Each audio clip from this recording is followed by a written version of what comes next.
Começou o nosso episódio número 10 do Marketing na Era Digital Trends, para falar sobre o futuro do marketing.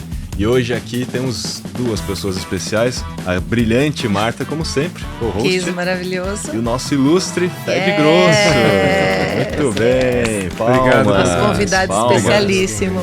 Ele que acumula mais de 20 anos, né, de know-how em gerenciamento de mídia digital, de tecnologia em várias grandes empresas, né, de renome como Yahoo, a Blinks, né, a Autonomy, que foi uma empresa da HP, Exato. E atualmente presidente da Adobe para a América Latina. É isso aí, né? E lidera todos os esforços da Adobe e ajuda muitos negócios a terem sucesso, principalmente na relação da transformação digital. Mas hoje a gente está aqui para falar sobre um assunto muito legal, né? Muito. Esse episódio é sobre Necessário. hiperpersonalização do marketing. Ou no marketing, né? Tanto faz. E Fed, conta pra gente, assim, faz um pouco do seu trajetório, do seu histórico, mas principalmente como é que a sua história se liga ao episódio de hoje, a esse tema de hoje.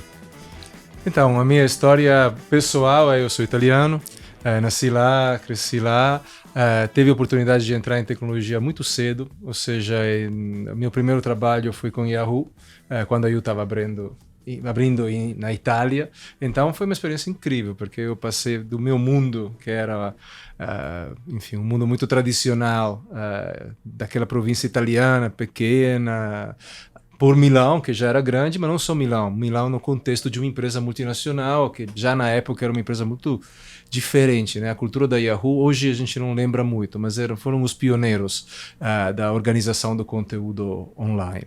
E a própria cultura, né, é muito horizontal, quase enxergando os funcionários como parte de um network, de um organismo, não de uma pirâmide. Era muito moderno na época. E então, para mim, foi uma experiência de vida incrível, que só se aumentou quando eles me promoveram para Londres, onde teve o meu primeiro cargo pan-regional, que era um cargo pan-europeu. Então isso foi fantástico também, porque não só tem a riqueza da tecnologia, mas a riqueza das várias culturas, de entender que o norte da Europa é diferente do sul da Europa, é como se juntam, né? Tem sempre essa famosa ideia de vamos fazer One Yahoo, One Adobe, One... Sempre você escuta isso. Existe uma certa dificuldade, principalmente no nível pan-regional, porque você precisa primeiro comunicar pessoas de culturas diferentes. Então e fazer isso num contexto de inovação. Então isso foi maravilhoso. E depois, por motivos pessoais, cheguei no Brasil, que sempre foi uma minha meta, sabe? Aquela terra que você sonha de É o italiano de mais habitar. brasileiro que eu conheço. Mas eu nasci assim, alma brasileira de verdade. Eu só acho que eu nasci deslocado, depois tive que viajar. Foi uma viagem de volta, parece um filme da Pixar, né? Mas é um pouco isso. Eu me achei muito, me encontrei muito no Brasil e na América Latina, onde trabalhei em tecnologia, porque a minha primeira parte de carreira foi muito na parte B2C, muito na parte de advertising, que naquela época era o fundamento da internet, né? A grande promessa da internet era essa. Era uma internet que nasceu textual e depois se tornou visual, e era uma internet cujos fundamentos eram busca de conteúdo, organização de conteúdo, distribuição de conteúdo e monetização de conteúdo. Então eu vivi muito isso. Mas os últimos 20 anos a gente vê que as tecnologias, o high-tech ou deep-tech que foram desenvolvidos passam um pouco simplesmente a servir a parte de advertising e passam a servir o profissional de marketing, né, o CMO, de uma forma muito mais articulada. Porque se você pensa, quando você volta atrás 2 ou 3 décadas, e as tecnologias eram ERP, CRM, você vê que as grandes de tech e de software não estavam muito preocupadas com a necessidade do CMO. Não era uma persona, né? Mas isso mudou. E a internet foi um dos aceleradores disso. Por quê? Porque a explosão de conteúdo, o fato que os teus consumidores estão começando a migrar, ou pelo menos estar presentes em várias plataformas, fazem em si que não é simplesmente possível pensar no digital como um painel onde eu vou pôr um conteúdo para atrair a atenção de alguém, ou passar uma mensagem, ou fazer um clique.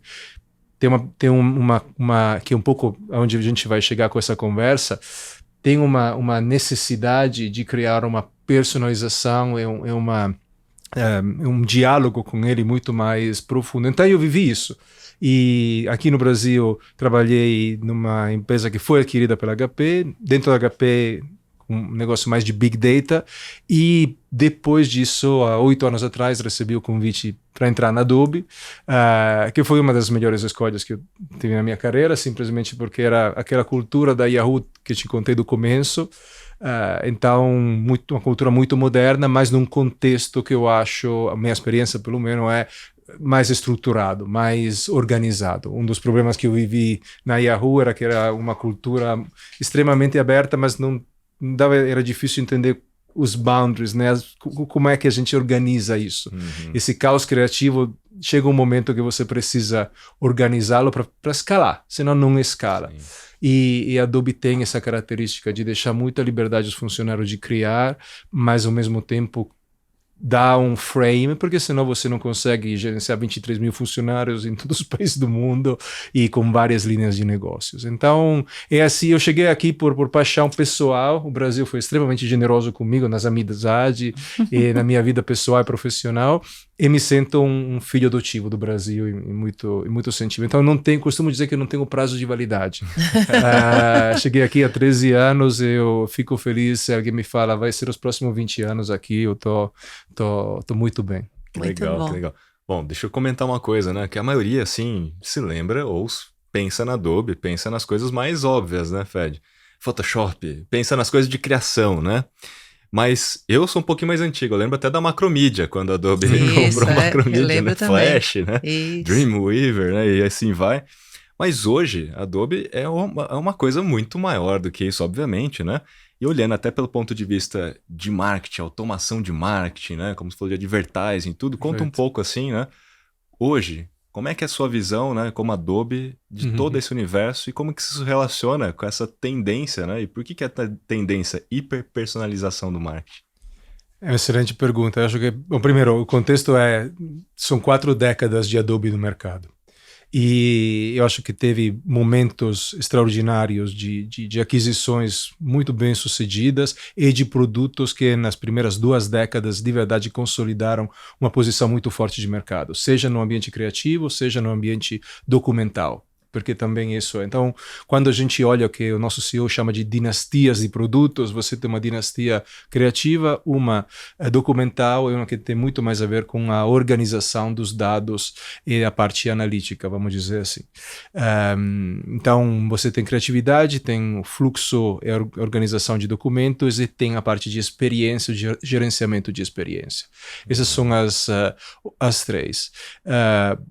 A gente estava comentando um pouco antes de começar que claramente para uma empresa desse porte é muito importante conseguir oferecer para o cliente final, seja ele um cliente individual, porque a gente trabalha com licenças individuais ou com licenças enterprise, capacidade de oferecer para vários clientes uma visão abrangente e holística. Hoje, uma empresa que é simplesmente um produto claramente vai ter desafios de mercados muito grandes. E a navegação dentro dessas altas e baixas, essas disrupções que acontecem, se você tem só um produto, vai claramente ser um desafio. Então, a solidez de uma empresa de tecnologia desse porte, não só a Adobe, mas de outra, você começa a enxergar nesse poder das plataformas.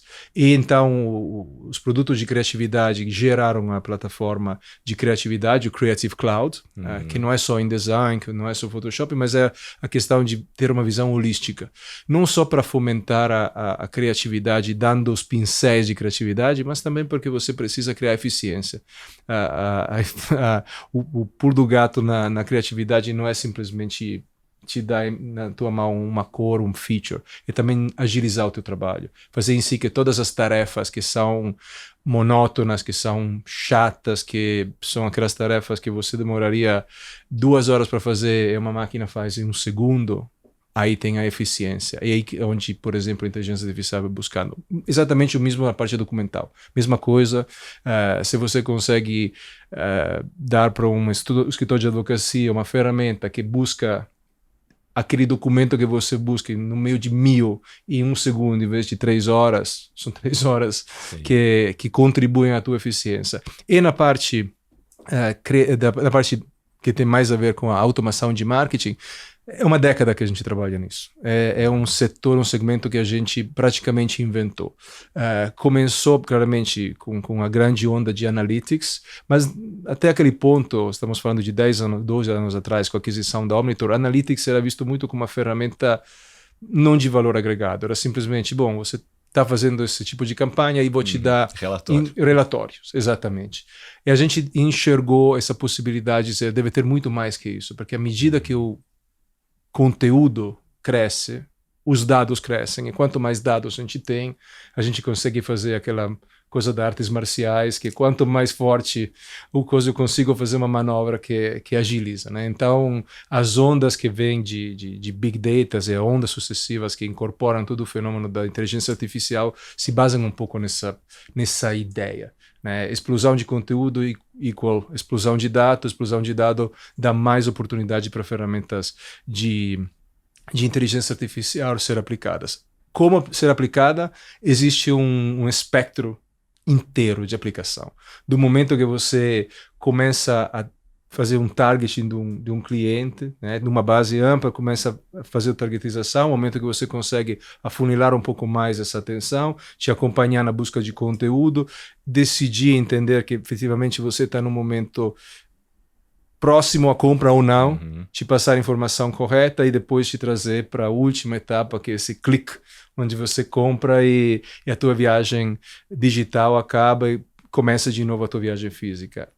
Essa é uma forma muito simples de descrever algo que, como sabemos, é muito mais articulado. Onde o físico e o digital se encontram, ou seja, a visão que nasceu 10 anos atrás tive que evoluir muito, porque o nosso mundo evoluiu de uma forma incrível. E a pandemia contribuiu claramente. E Marta, você fala sempre muito bem desse assunto, porque é o que está acontecendo. Então, as ferramentas que a gente está descrevendo aqui são ferramentas que justamente auxiliam todo esse processo, automatizam cada ponto que pode ser automatizado e aponta para esse holy grail, para esse santo grau da hiperpersonalização em escala. Ok? Que se a gente, eu aqui só para fecha, depois devolvo a bola, mas se você pensa, o comércio começou assim, né? A loja a loja do teu bairro, né?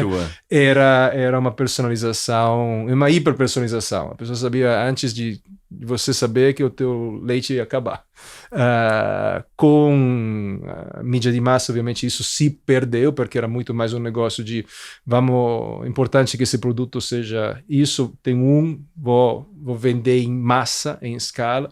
E agora, graças à tecnologia digital, a grande promessa é eu consigo te dar pelo menos uma experiência, em alguns casos também um produto que é extremamente personalizado. Digo produto físico porque, obviamente, o produto físico tem algumas barreiras de escala infinita, né? Não pode produzir 1 bilhão de sapatos todos diferentes. Mas a experiência que você tem pode ser diferente, a minha, a tua.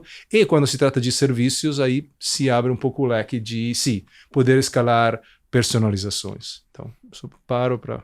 Muito bom. Acho que esse assunto é fantástico, né? Porque se conecta muito ao livro, inclusive, que a Marta está lançando, né? Sobre inteligência artificial. Passei a bola aqui para você. Que delícia. É livro essa semana, né? Quando for ao ar isso aqui, obrigada. Inteligência Artificial do Zero ao Metaverso, gente. Olha lá, a gente faz um episódio depois só de inteligência artificial. Não, e o quanto que a gente tem falado em vários episódios aqui, Fred, o quanto que o dado, né? A gente fala de dados, o dado é a chave para qualquer coisa, né? Hoje em dia. Ele é a chave para a gente poder, de fato, chegar na personalização, né? Ele é a chave para a integração entre plataformas, até quando a gente fala de metaverso, né? O que se configura como metaverso, né? Se não tiver interoperabilidade, essas integrações, na verdade, vão ser vários silos, né? E não vai ter nenhum tipo de... Né? Mas uma coisa legal que o Fred fala, que às vezes passa despercebido, né? Que a grande sacada é em escala. Porque, né? Porque hiperpersonalizar, se for no analógico, a gente já fazia e é até fácil.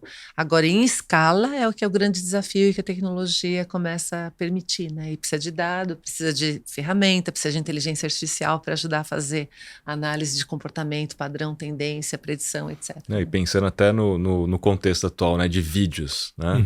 E tem ferramentas já que personalizam vídeos em escala, né? para entregar uma comunicação, né? Claro, e eu acho que o ponto mais importante que passa um pouco despercebido é a velocidade dessas interações. Então, a gente está falando dos milissegundos. Então, a experiência que a gente define como personalização em escala passa por conteúdo que é relevante em tempo real e que literalmente vem do entendimento de você através dos teus padrões de consumo, através do histórico. Claramente tudo isso negociado e filtrado num contexto até de proteção dos dados do consumidor final. Então existem alguns consumidores que por default confiam na tua marca tanto da te dar muita informação. Eu tenho algum dos meus love brands, se costumava dizer uma vez, onde eu estou confortável a passar informações. Aliás, quanto mais te passo, quanto mais você me dá de volta. E tem outros contextos onde isso não é possível. E claramente o âmbito até legislativo que a gente está enxergando ao redor do mundo cria algumas definições do que é possível, do que não é possível, de quais são os dados de primeira mão que você tem e pode trabalhar, quais são os dados que você... o famoso third party que a gente sempre usou nesse mundo, como é que isso se reconfigura. E então imagina fazer tudo isso praticamente em tempo real ou em tempo real. Sim. Não é um desafio trivial, mas é bom que a tecnologia existe. Tem. Eu não estou necessariamente só falando da tecnologia da Adobe. Essa tecnologia existe. Em alguns casos até sobrando, né? Precisamos ver como a gente consegue educar o mercado, que seja do ambiente do negócio, o mundo do marketing, para chegar a tirar proveito. Primeiro, tirando o mato alto, que ainda existe. Não estou só falando do Brasil, estou falando no mundo. Países emergentes, claro, tem, mas precisa começar a tirar o mato alto. E depois daí começar a ver, ok, agora que a gente fez isso, agora que a gente entendemos onde estão os dados, entendemos que o Federico do aplicativo é o mesmo Federico disso, né? Ou pelo menos tem uma capacidade de identificar esses padrões. Ok, isso. E agora como é que a gente vai usar isso?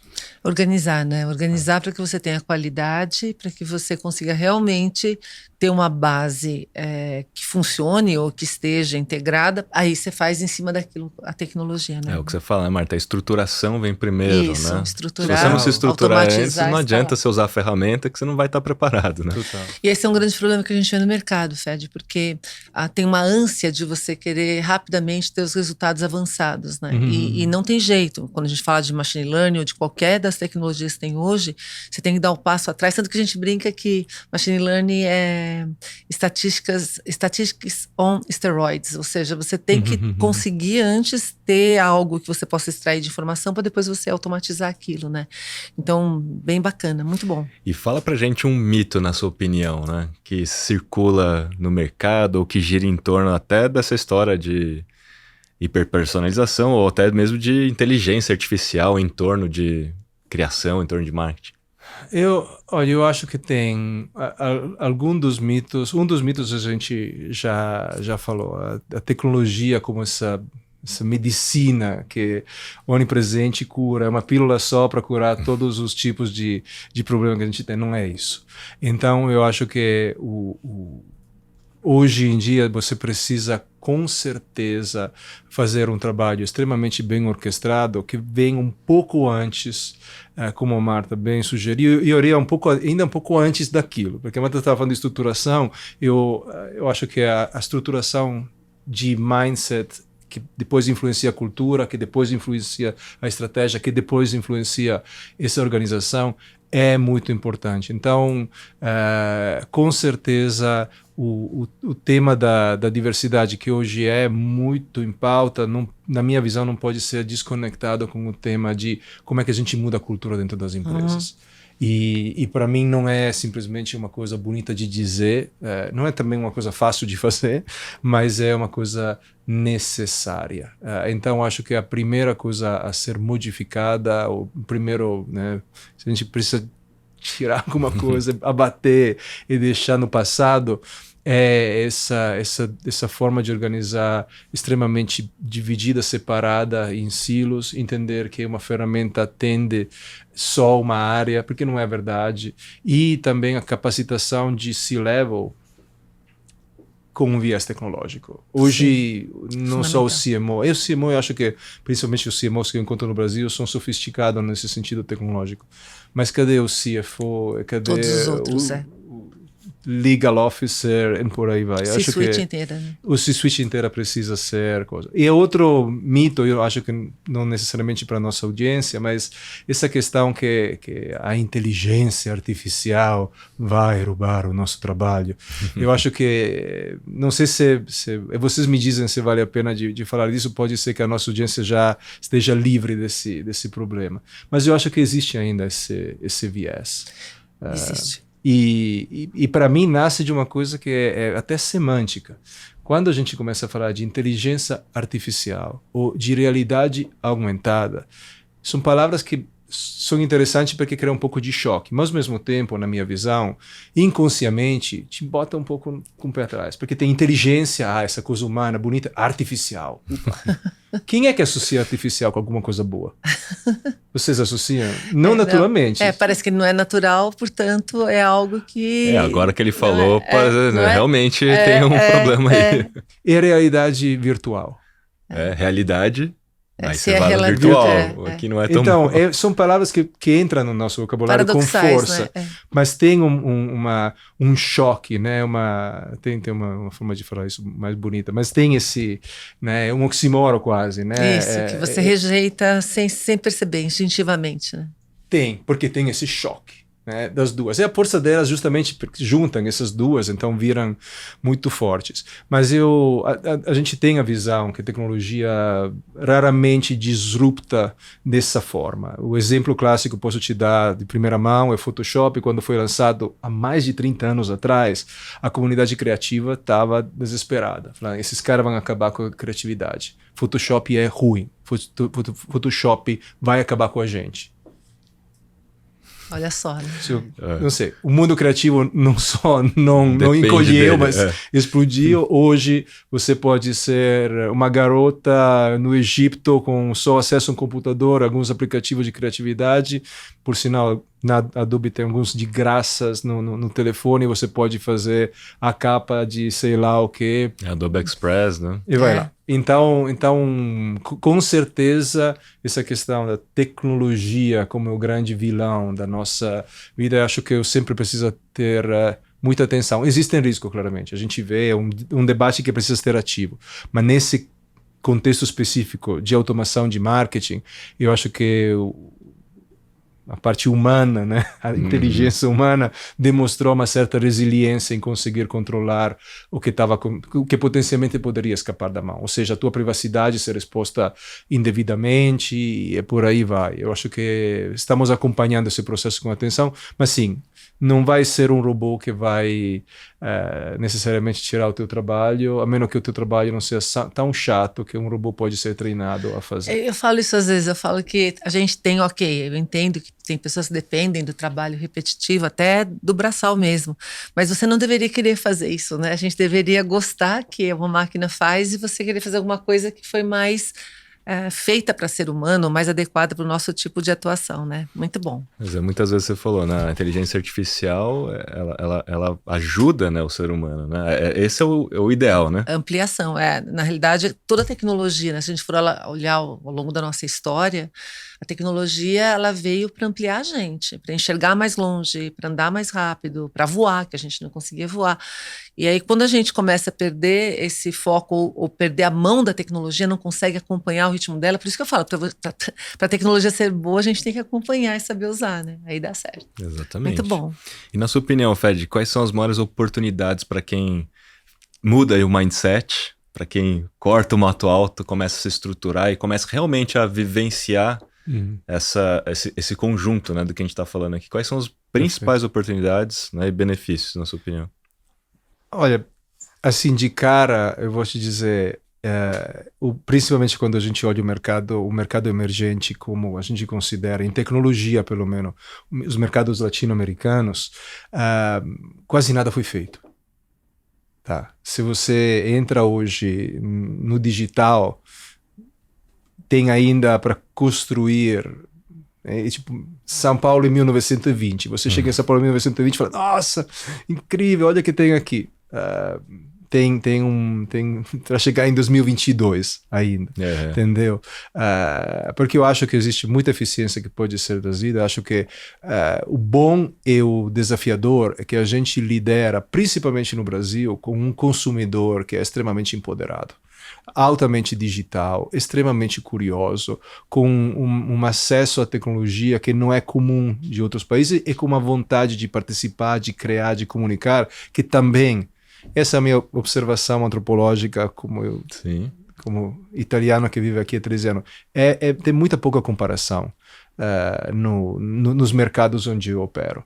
Então, acho que isso facilita, porque você tem uma base de potenciais consumidores com quem ter um diálogo digital sofisticado, mas ao mesmo tempo você precisa saber ter esse diálogo sofisticado. Precisa não só ter as ferramentas, mas também as estratégias para engajar no momento certo, para hiperpersonalizar. Senão é muito fácil. A régua da experiência digital já está formada no Brasil. E vem dos aplicativos, vem de serviços digitais que nasceram digitais, sejam eles financeiros, de transporte, mas é aquilo. Tá? Então, o aplicativo não pode dar um pane, não pode não funcionar, não pode ficar fora do ar, né? Porque você, como usuário, sabe disso, depende disso. Agora, se a marca que eu tenho como love brand começa a falhar naquilo, fala... Tem uma expectativa instaurada, né? Já existe um mínimo que se espera. Então, se você não atende aquilo, você acaba não tendo resultado, né? Não, uma observação muito legal que o Fed fez é sobre, né, da visão antropológica, né, do brasileiro. E que inclusive, está muito mais disposto a dar dados em troca de personalização. Né? Claro. Eu já vi várias pesquisas que mostram isso, que a gente está muito mais disposto a aceitar, né, a dar o dado para ter essa personalização, para ter customização. Né? Que o europeu é bem menos, né? O europeu ele é muito mais protetivo dos seus dados, né? Ele desconfiado. Não quer, por que eu vou dar? Por que não sei mais o quê? E aqui não, aqui o pessoal na boa não tem... A imagem, eu posso falar como europeu, a tua imagem, que é a tua reputação, é algo que a gente protege muito. Muito, isso, exatamente. É muito delicado, né? Eu acho que os Estados Unidos também tem disclaimers, você não pode aparecer na TV assim à toa. Na Itália, pelo menos a minha experiência de europeu é essa. E eu acho que talvez aqui tem uma visão diferente, que vem de um histórico diferente, que vem de uma cultura diferente, que vem desse tipo de coisa. Mas tem vantagem nisso. Nos dois lados, eu acho. Inclusive, acho que é interessante, se a gente for ver as leis GDPR, começa na Europa, né? E aí se esparrama para o mundo inteiro, se tem uma ascensão. Então, essas consciências complementares, né? Eu acho que elas são bastante interessantes para o mercado. Muito bom. Eu vejo assim, né? O Fed falou bastante sobre a jornada, né?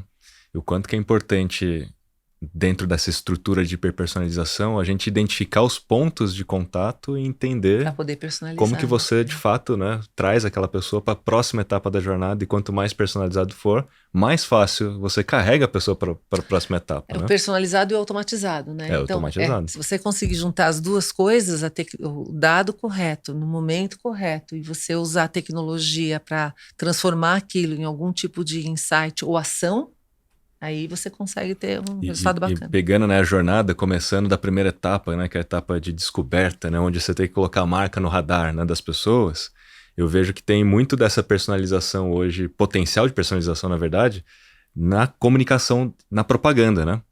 De você fazer testes múltiplos, né, AB, de fazer várias versões para personas diferentes, né?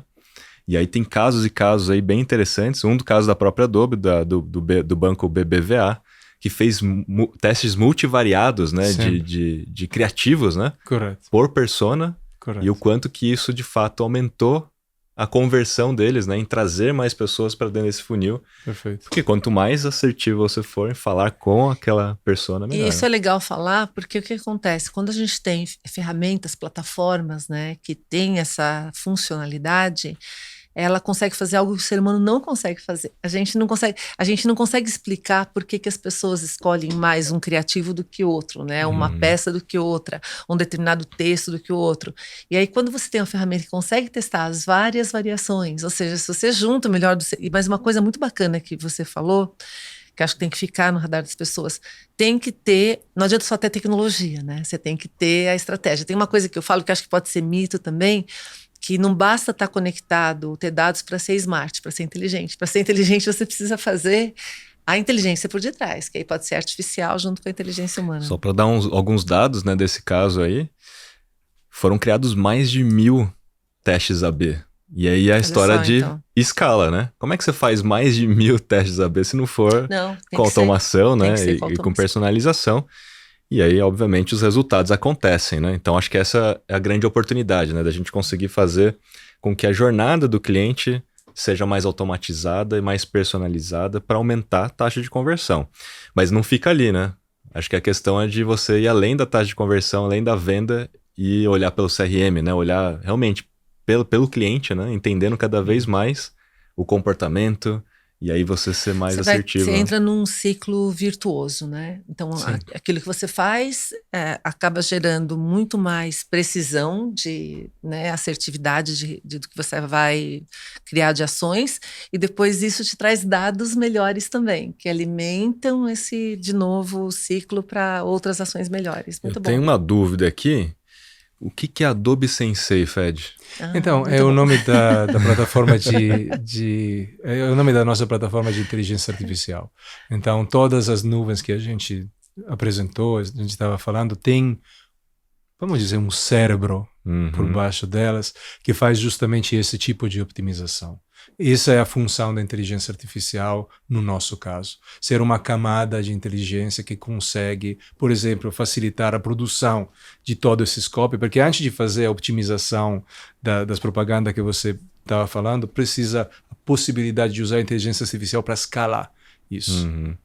E isso é possível através, até na parte criativa você consegue fazer isso. Isso, inclusive eu tive a oportunidade de participar do Adobe Summit há uns anos atrás, acho que 2016, né, Fed, eu não lembro mais. É incrível o evento, depois a gente vai falar dele, mas eu vi no palco, foi sensacional. Por exemplo, você pega uma imagem, porque não é só usar a inteligência artificial, que a gente está falando aqui de entender a jornada, dados do cliente para personalizar, mas para o designer, para quem está criando, imagina que você tem uma foto. Quantos de nós já não passamos por isso, né? A gente cria conteúdo para redes toda hora. E aí você queria que aquela foto fosse no amanhecer, ou no entardecer, ou que estivesse com o céu azul. E não é que a plataforma corrige a cor do céu. Imagina que você corrigiu a luz, ele corrige o tom da casa, do mato, de tudo que está em volta. Então, a possibilidade criativa é fantástica, né? Então, você olhava aquilo e falava, uau. Eu fiquei impressionado também ali no próprio Photoshop, né? Já tem alguns filtros com inteligência artificial que você consegue criar pessoas para o criativo, assim, pessoas, né, que não existem, mas é uma pessoa ali com características, né? E tudo. Escutando vocês falarem, tem um mito que a gente claramente pode aqui já acabar, porque você falou, eu falei um pouquinho, que é essa questão de esse novo marketing não é um marketing privo de emoções ou não é um marketing privo de criatividade. Aliás, é um marketing que, através dos dados, dá uma predominância, uma força ainda maior à parte criativa. Ou seja, a gente continua acreditando que a criação de conteúdo é uma das formas melhores de interação com o consumidor. Mas isso claramente não é... Então a gente não está perdendo a parte emocional criativa, não estamos passando por uma robotização de simplesmente um texto, vamos ver, até criar. A gente sabe que tem uma função ainda muito importante do marketing nesse sentido. Simplesmente precisa estar em um contexto e com ferramentas que são diferentes. Mas esse trabalho inicial de uma marca te seduzir, capturar a tua atenção, criar um elo de confiança ou de te dar algum valor agregado só porque você se associa a essa marca, isso não mudou muito. Mudaram as formas que a gente tem de fazer isso. E dando mais poder, né, Fed? Você pensar que a plataforma te dá os insights do que seu público quer. E aí você tem o recurso para criar da maneira que é mais atrativa, ainda testar várias possibilidades, aí a gente consegue realmente ir para um outro patamar de precisão, um outro patamar de riqueza, né? E aí que eu acho que entra a hiperpersonalização em toda a jornada, em toda a escala. Não, e olhando agora do ponto de vista contrário, né? Quais são, na sua opinião, as ameaças de você ir para esse caminho de hiperpersonalização? Acho que pode ser até uma das ameaças, né? De você começar a ser frio na comunicação, né? Claro. De tentar automatizar muito e você perder essa emoção, né? De não saber, talvez, né, utilizar a ferramenta. Mas o que mais você enxerga de ameaças aí? Eu acho que como consumidor, sempre eu estou falando agora do lado consumidor, eu como consumidor. Eu acho que você sempre tem um pouco, a gente falou um pouquinho, mas esse desafio de ser presente, mas não ser intrusivo, ser presente, mas não ser né, overstate your welcome, ser extrovertido sem ser creepy. Eu acho que é um pouco uma forma de dizer. Eu acho que isso continua sendo. Eu acho que não é só um desafio do marketing digital, é um desafio do marketing como um todo hoje em dia, porque os canais que as pessoas têm para me acessar são múltiplos. E posso dizer que as best practices, eu acho talvez um pouco menos no digital, um pouco mais no humano, né? Quando você começa a receber aquele e-mail que você não pediu, que não se sabe por que aquele e-mail, o teu e-mail está aí, alguém que te fala, olha, eu sei o que você precisamos sentar meia hora, depois você não responde porque tem 400 desses e-mails, um dia depois fala, olha, mas você não me respondeu, 3 dias depois de novo, mas o tom começa a subir, fala, agora essa é a última vez que eu te mandar um e-mail. É uma ameaça já virou uma ameaça. Eu não te pedi de mandar um e-mail. Vou te tirar da minha base. Eu te pedi, eu com todo carinho, eu sou uma pessoa do bem, a Marta sabe, mas na sexta-feira à noite você me manda um WhatsApp de um telefone que eu não conheço e no sábado de manhã fala, então você não viu, mas se fede, você fala, cara, não tá, essa relação não começou bem, né? E eu vejo isso, as marcas ainda fazem isso. Eu talvez eu tenho muito carinho para as startups, eu ajudo a Endeavor, tenho uma grande paixão por isso. Mas se eu pudesse falar para CMOs de startups, cuidem muito dessas ações chamada de BDR, de marketing não solicitado, porque é um tiro no pé. Então, de novo, eu acho que essa coisa de invadir muito um espaço onde você não é convidado, para mim é um dos piores perigos de backlash. E claramente tudo precisa ser feito sempre com um olho muito claro, qual é a legislação daquele país, como é que isso impacta. Tem uma questão reputacional muito forte, mas acho que isso a única coisa que te vou dizer, eu acho que a gente está um pouco longe disso, porque a hiperpersonalização, embora seja difícil, não é o comum do mercado, não é ainda a média. Acho que todo mundo está olhando para isso como a próxima fronteira, mas é importante. Em tempo real, no momento, por sinal, a gente fala de tempo real, no momento certo. Isso, timing. No momento certo. Eu não sou o mesmo Federico às 8 da manhã, e Marta, você não é a mesma Marta às meio-dia, 3 da noite, no final de semana. Temos um mindset diferente. Eu posso receber a coisa mais fofa do mundo, o vídeo mais emocionante do mundo, mas se eu tô pulando, como estava aqui, chegando aqui, tá chovendo, tô correndo, uma agenda. Fala, cara, bonito, check. Tchau. Né? Recebo num momento onde eu tô aberto a esse tipo de experiência, porque o meu comportamento de navegação deixa entender que estou mais tranquilo. Pode ser que o impacto seja 10 vezes maior com o mesmo conteúdo emocional. Na hora certa, né? Na hora certa. Eu brinco que é assim, quando a gente fala de tecnologia, não é tudo que você pode que você deve. Nem tudo que você pode, você deve. A gente Sem pode dúvida. muito hoje, né? Sem dúvida. Mas não é tudo que você pode que você deve. Pois é. Ó, chegamos no momento aqui da gente fazer um jabá. Yes. Olha só, vamos botar lá, óculos? Vamos lá. A gente precisa fazer esse momento Tem aqui, que dar ó. meus óculos. Eu vou dar o meu pra você. Não, pode dar. Não, faço questão. Você é nosso bom. convidado. Coloca o óculos. É que é o nosso momento Não, de Big Boss, você é o nosso vai, Big Marta, Boss. Você, Vai. Não. Com você fica muito mais interessante com esse óculos aqui. Então, Big Boss. É a Vamos boss. lá. Então, vamos lá. Momento Jabá. Esse é o momento aqui, Fed, que a gente chama, né, os nossos ouvintes e quem tá nos vendo, né, para participar com a gente. Então você que tá aqui com a gente, faça um insight, um post com insight de alguma coisa que o Fed falou. O Fed falou. E marca o marketing na área digital aí no seu Instagram, pode ser também no LinkedIn, né? A gente tá também no LinkedIn, no Twitter e também no TikTok. Então pode marcar a gente e aí você vai estar recebendo um benefício exclusivo aqui nosso, que vai ser um link do Adobe Summit. Conta aí, Fed. Conta aí, Fed. Mas antes do Fed falar, gente, eu já tive no Adobe Summit. Pensa num evento incrível. E aí, o conteúdo incrível, organização incrível, cenografia incrível, foi uma experiência incrível. E aí, imagina ter tudo isso. Esse ano já aconteceu agora em março, não foi? E aí tá todo o conteúdo online e o Fed vai dar o link pra gente. Conta pra gente, Fed, como... Eu acho que, enfim, faz parte da nossa tradição, é thought leadership. Quando você tem uma responsabilidade de ter iniciado algumas categorias, assim como a gente fez na parte documental e criativa, a gente faz na parte de marketing, de automação, a gente tem a responsabilidade também de produzir e fomentar conteúdo para a educação do mercado.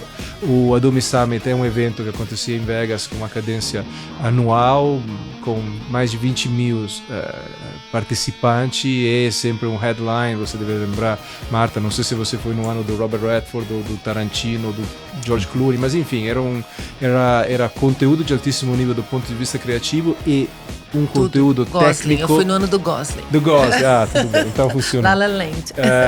E eu era o ano do La La Land. E conteúdo muito profundo. Então a gente pode passar esse link, onde você vai ver, por exemplo, no tema de hiperpersonalização, palestras extremamente sofisticadas e dedicadas a esse conteúdo. Sim, conteúdo de altíssimo valor. Vale muito a pena. Disponível para você que fizer um insight. Então a gente vai mandar o link diretamente para você no seu inbox.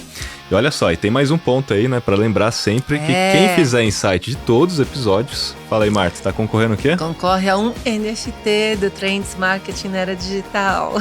Ou seja, todo episódio você tem algo maravilhoso que nem o Adobe Summit, né, que nem a gente está falando aqui agora. E além disso, quem fizer em todos, no final, concorre a um NFT. Lembrando assim, né, são 100 NFTs.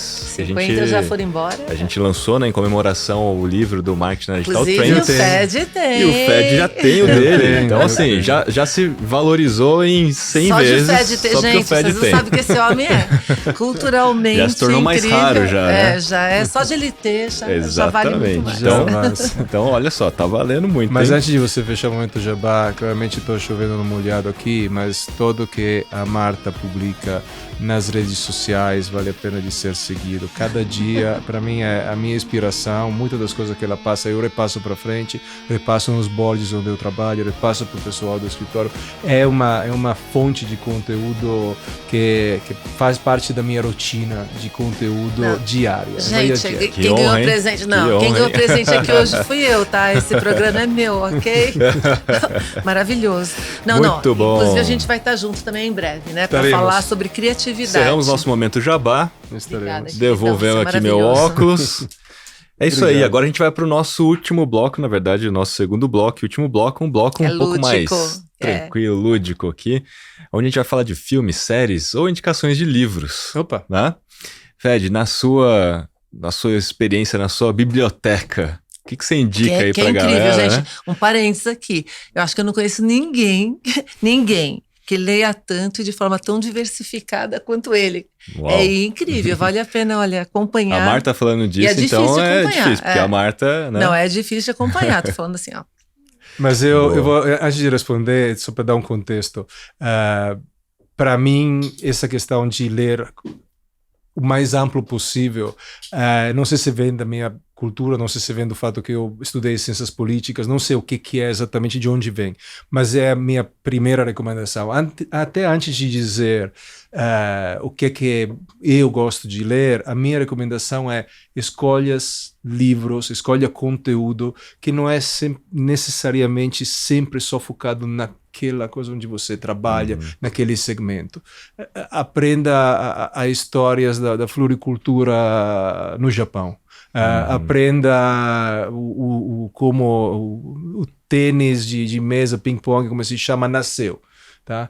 Pode ser que você não aplique isso no teu dia a dia de trabalho. Embora você nunca sabe.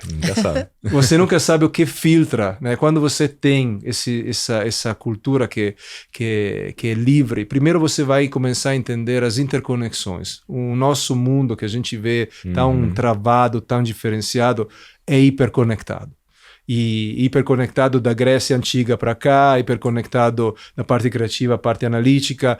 A gente tem uma ilusão que, né, aquela divisão do trabalho que nasceu com Taylor e tudo isso, Não acredito muito. E quanto mais a gente avança tecnologicamente, quanto mais a sociedade evolui, você vê que consegue trazer insight do teu esporte favorito. E, por favor, escolhe um esporte estranho, com uma história complexa. Você toca um instrumento, escolhe um instrumento estranho, com uma história complexa. Vou fazer um parênteses. Gente, só para falar o que ele faz, muito bem feito. Ele é chefe, então cozinha maravilhosamente bem. Ele toca guitarra, ele joga golfe e agora pula corda como ninguém, não é isso? Mas não é, olha... Isso é só algumas das habilidades. O esporte estranho porque é corda, o instrumento estranho porque é baixo. Então, é baixo, não é guitarra. Mais, desculpa, gente, eu sou ignorante nessa área. Não, mas enfim, esse é o contexto. Eu acho que vale muito a pena para um profissional, hoje, principalmente alguém que tem ambição de entender um pouco melhor o mundo, abrir. Repertório, né? Abrir. Se você quer ser um bom comunicador, leia poesia. Boa. Para de fazer esses cursos. Leia poesia. Existe um comunicador mais eficaz de um poeta? Não existe. Eu ainda não encontrei, por exemplo.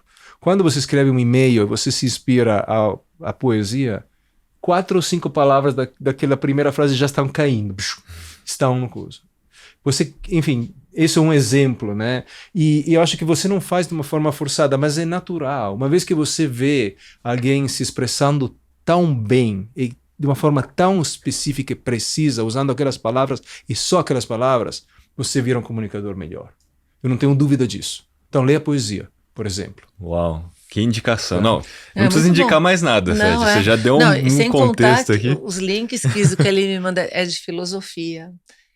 Muitas vezes estoicos, né? Muitas vezes discussões muito... sem contar que a gente fez no Clubhouse, tem mais 2 pessoas incríveis que são amigos do Fed também, na área criativa. A gente fez uma sala sobre Matrix. Ele é especialista em Nolan, ele é especialista em Matrix, especialista na origem, vários filmes, assim, ou seja, vale a pena. Vale a pena conhecer mais o Fed. Vale a pena. Vale. O Fed que as pessoas não conhecem, né? Então isso que ele está falando é que ele pratica. Essa história de ter mais repertório, né? Para você conseguir cruzar de diversas áreas, isso é a base da criatividade, né? É fundamental. Eu acho que a outra coisa importante é você começando a ler, por exemplo, literatura, você desenvolve naturalmente um outro nível de empatia. Principalmente, né, contos, histórias. Você vai e pega Dostoiévski, ou pega... agora estou falando de Japão muito, mas pega literatura não do teu século, não da tua realidade, volta para trás, lê. Marta sabe a minha paixão para Odisseia. Lê aquilo, você começa a desenvolver uma empatia para as outras pessoas, para pessoas que vêm de outros lugares, que é muito forte. Tem um poder em ler literatura, tem um poder grande em ler literatura. Então, eu acho que esse é um pouco meu, fora dos títulos, a gente pode falar de alguns livros, mas eu acho que a diretriz é um pouco... a última coisa, Marta sabe que eu falo sempre disso, é o melhor investimento que você possa fazer, fora o teu NFT, que com certeza vai bombar. Mas tirando o NFT, é o melhor investimento, porque um livro custa R$40, R$50, R$100. Barato que tem. Se você abre aquele livro, tem um insight só, pega um insight que dá uma corrigida no teu caminho, aquele livro se pagou 10 vezes. Isso. 10 vezes. E então a minha paixão para literatura, ou para leitura, né, na forma mais ampla possível, nasce justamente dessa... É uma crença. E eu vou te dizer, para mim, funciona muito bem. Não, agora eu vou fazer uma pergunta diferente, então. Tá bom. O que você está lendo agora? O que eu estou lendo agora? Eu que estou lendo... Então, só para te dar uma ideia, eu estou lendo a biografia de um músico que se chama Scott LaFaro. É um talento incrível. Ele me interessa porque ele tocava baixo e ele teve 6 anos de carreira, porque ele começou a tocar baixo com 17 e morreu com 25 no incidente de carro. Nossa. Nesse período de tempo, ele conseguiu revolucionar a forma como o baixo no jazz era tocado. E por que me interessa? Porque acho que o mundo se concentra em algumas pessoas, o universo se concentra, né, nesses talentos que queimam, que vibram, que até hoje, né, para quem é estudioso desse mundo, então uma leitura um pouco estranha, diferenciada, não é nem um livro melhor escrito, né, por exemplo, mas um livro muito para quem gosta de ver lá que um cara assim faz, como se comporta, qual é a paixão dele. E você vê o fervor, eu acordo de manhã querendo fazer, porque você lê e fala, nossa, isso é muito inspirador, né? Isso é inspirador. Um outro livro que eu tô lendo é um escritor italiano depois da guerra, e é um escritor que é um dos melhores italianos, pouco conhecido até na Itália. Esse ano são os 100 anos da vida dele, chama Beppe Fenoglio, e ele escreve, fazia parte da resistência, né? E dos partigianos. E quem viu A Casa de Papel deve conhecer aquela música. Bella Ciao. Exatamente. Ele fazia parte da resistência, mas era um escritor de altíssimo calibre. E ele escreveu, morreu jovem também, com 47 anos, quase ninguém deu muita bola nele, porque ele escreveu de uma coisa que ninguém queria escutar, né? Porque na resistência, depois da resistência italiana, por exemplo, você tem uma questão que quem fez a resistência virou herói. E ele foi da resistência, então ele conta de uma forma muito honesta o que ele viu de bom e de ruim. Isso não era uma conversa que por 20 anos podia rolar na Itália com tanta tranquilidade. Então ele foi meio que, né, preferiam escritores que davam esse elogio, mas é um escritor poderosíssimo, e eu tive a oportunidade de ir na Itália, conhecer a filha dele, enfim. Isso também vem, né, quando você tem essas paixões um pouco nichadas, você entra numa subcultura que é fabulosa. E tudo vai contribuir. Tudo contribui no teu trabalho do teu dia. Não sei como, não sei porquê, não sei, não é programático. Não vou falar, agora vou ler O Cara da Resistência porque me ajuda a ser resistente. Não é nada disso. Mas a inspiração é alguma coisa que você captura, faz parte do teu corpo, do teu mindset. Você não consegue, eu não consigo ler um livro sem sair daquela leitura sendo enriquecido. Então amplia, né, os seus interesses, inclusive. A tua visão de mundo, a tua capacidade, principalmente no mundo que hoje é tão polarizado, você consegue falar com autores que são sofisticados e que conseguem ter duas ideias opostas no mesmo cérebro e sobreviver, não ser, né, derrubado dessa coisa. Então, eu acho que isso é o valor consegue entreter, da leitura. Nossa, é muito legal.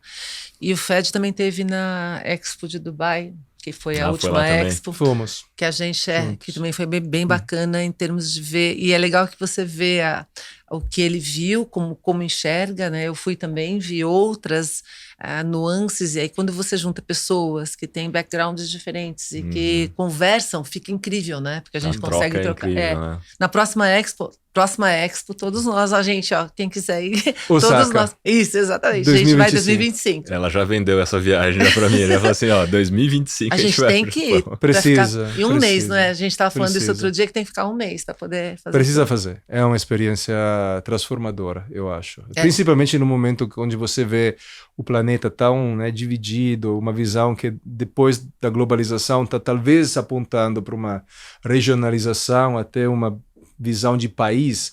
Você do nada começa a andar, são 191 países mostrando o melhor que eles têm de cultura, de gastronomia, de arte, de inovação. É uma experiência que deixa o teu planeta um pouco menor e você fala... E temos muitas coisas em comum. Aliás, muita mais coisas em comum do que nos separa. Ou seja, tem esperança, certo? Caramba, sempre. Passaria horas aqui conversando agora, né? Extraindo do Fed aqui a ouvindo, cultura. ele pode começar a falar, a gente só fica ouvindo. Não, microfone para o italiano é muito perigoso. Microfone aberto ao italiano é muito perigoso. Muito Mas, bom. Marta, vamos fazer um takeaway? Vamos fazer um takeaway. A Marta vai fazer agora seu para as e-book. pessoas, para a gente lembrar tudo que a gente foi falado. Hoje a gente teve o prazer de ter aqui o Fed Grosso, que eu tenho o prazer e privilégio de chamar de amigo também, falando sobre hiperpersonalização. Ele é CEO da Adobe e a gente é o italiano mais brasileiro, né? Ele contou da paixão dele no Brasil e desde o começo da carreira tem uma característica bem interessante, que ele já começa integrando culturas, né? Desde o começo, indo para Londres, juntando a visão entre Itália e Londres, começo da internet, a horizontalização disso tudo. Está 8 anos na Adobe, e aí com esse caminho de evolução de tecnologia, que começa com focada no conteúdo, da busca até a monetização, essa evolução passa para a gente uma complexidade maior ao longo do tempo, e isso vai trazendo uma visão e auxiliando os CMOs na sua busca de personalização, para conseguir fazer aquilo que a gente sempre quis, que é o marketing 1 a 1, né? Então, nessas 4 décadas de Adobe, as 2 primeiras décadas foram focadas em criatividade documental, né? Então, ou seja, uma onda criativa e uma onda ou pilares documentais, e aí ao longo do tempo ela veio para outros pilares que estão mais ligados com experiência, né? Então dados e analytics para trazer experiência. No início, e uma visão mais holística, no início era dados mais crus para dar relatório, reporte, e aí os dados foram se transformando em instrumentos de insight ao longo da jornada. Essa explosão de conteúdo, explosão de dados trouxe oportunidades para a inteligência artificial, que ajuda no processo de hiperpersonalização, desde que você consiga utilizar essas ferramentas. E aí a grande sacada que o Fed falou, que não é só a hiperpersonalização. Isso a gente já faz há um tempão, mas fazia de forma devagar, 1 a 1, no analógico, e no digital dá para fazer hiperpersonalização em escala, com velocidade, com timing específico, né? Com relevância, tempo real e protegendo os dados também. Mitos, ele trouxe 3 mitos para a gente. O primeiro deles é que tecnologia não é panaceia, né? Resolve todos os problemas uma única tecnologia, precisa orquestrar mindset, precisa orquestrar cultura por detrás disso. Segundo mito, que tecnologia também não é o vilão, não vai roubar o trabalho de todo mundo, que a tecnologia vem para ajudar, desde que ela saiba se utilizar. E o terceiro mito, que ele trouxe um pouquinho depois, que não é o fim da criatividade, né? Não é o fim da parte humana no processo. Na realidade, acontece o contrário. Quanto mais tecnologia você tem trazendo essas possibilidades de conexão, você fica muito mais criativo, né? E a gente falou um pouquinho do Sensei uns minutinhos depois, que é a base, a estrutura de inteligência artificial, machine learning da Adobe, que está por detrás da personalização dos conteúdos para o designer, como também da orquestração de toda a jornada ou de todos os momentos de contato. Oportunidade, tem muito mercado ainda, então essa é a primeira oportunidade, ainda foi feito pouca coisa, e especialmente no Brasil, o nosso consumidor, ele é antenado, ele já tem um alto grau de expectativa, ele sabe usar o digital. Quer participar mais, Quer participar, participativo. Então a gente tem a fome com vontade de comer, né? Então tem bastante mercado e tem bastante tecnologia para isso, e tem muito ainda para ser feito. Aí a gente falou de alguns cases. Ameaça, eu adorei o que ele falou, que é extrovertido sem ser creepy. é fantástico. Ou seja, nem tudo que a gente pode, a gente deve, né? Então, estar presente, mas não ser intrusivo, isso pode ser backlash para quem não sabe utilizar, usar as boas práticas de relacionamento, entender o time de cada um. Então, é basicamente isso. E no momento certo, né? No momento certo, o timing adequado para que você possa fazer, ou seja, não somos uma pessoa, nós estamos uma pessoa em cada momento da nossa vida. Perfeito. E aí é bem diferente a forma como a gente reage. De presente aqui, o link do Adobe Summit, pode confiar em mim, vale a pena assistir as palestras do Adobe Summit. Então marca o Fed aí, uma coisa incrível que ele falou, pode marcar extrovertido sem ser creepy, que isso foi fantástico, muito legal. Na parte de dicas de filmes e séries, todos, gente, abrir a cabeça, a dica incrível dele é a literatura, navegar pela literatura, não só nos conteúdos técnicos, traz uma experiência, visão, interesses, ampliação de possibilidades. Livro é o melhor investimento, concordo 1.000.000%. E foi isso. Maravilhoso. Uau! Uau! E só isso. Só isso, apenas isso. E a gente Fantástico. ficaria o resto da vida ouvindo ele falar. É isso aí. Fantástico, Fed. Foi uma honra inenarrável ter você aqui. Obrigado pelo convite. Maravilhoso. Obrigado super por obrigada. sua experiência, né? E é uma inspiração, né? Inspiração. Muito bom. Você também, Marta. Marta. Né? Marta também, Marta. obviamente. Sou um privilegiado Isso. de ter a Marta aqui sempre comigo. E é isso aí, gente. Esse foi o nosso episódio número 10. E fica antenado que a gente tem muita coisa pela frente. Vemos vocês no próximo episódio. Valeu, Até mais. pessoal. Valeu.